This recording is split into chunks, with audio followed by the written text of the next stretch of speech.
మీరు ఊరిలో గుడి చూసుంటారు, కానీ గుడిలోనే ఒక ఊరిని చూసారా? అదే శ్రీ రంగనాథ స్వామి యొక్క ఆలయం శ్రీరంగం. వైష్ణవ పరంపరలోనే ఇది ఒక దివ్య క్షేత్రం. 700 సంవత్సరాల క్రితం ఇక్కడ ఒక భయంకరమైన ఘటన చోటు చేసుకుంది.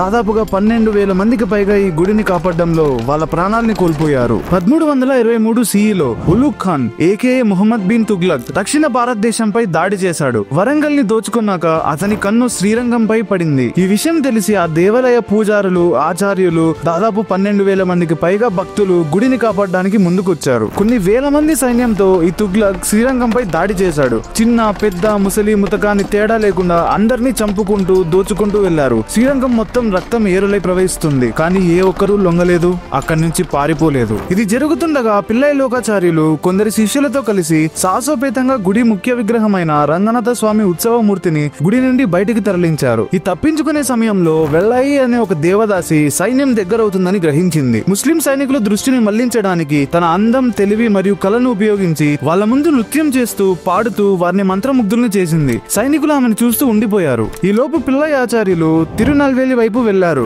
ఆ తరువాత విగ్రహాన్ని మేల్కోటేకి తరలించారు. ఆ ఆలయం 40 సంవత్సరాలకు పైగా ఖాళీగా ఉండిపోయింది. విజయనగర సామ్రాజ్య పాలనలో రాజకీయ పరిస్థితులు మెరుగుపడ్డాక విగ్రహాన్ని తిరిగి తీసుకొచ్చారు. ఆలయం తిరిగి పునరుద్ధరించబడింది. స్వామి వేదాంత దేశిక సాంప్రదాయాలను పునరుద్ధరించడంలో కీలక పాత్ర పోషించారు. ఇది కేవలం ఒక కథ కాదు, ఇది శ్రీరంగం ఎప్పటికీ మర్చిపోలేని ఒక చరిత్ర. ఈ చరిత్ర అక్షరాలతో కాదు, రక్తపాతం, రాతి, చెమట మరియు త్యాగాలతో రాయబడింది. సో మీరు చెప్పండి, మీలో ఎంతమంది శ్రీరంగం ని విజిట్ చేశారు? కమెంట్స్ లో తెలపండి. మరెన్నో ఇలాంటి ఇంట్రెస్టింగ్ వీడియోస్ కోసం ప్రాజెక్ట్ X ని సబ్స్క్రైబ్ చేసుకోండి.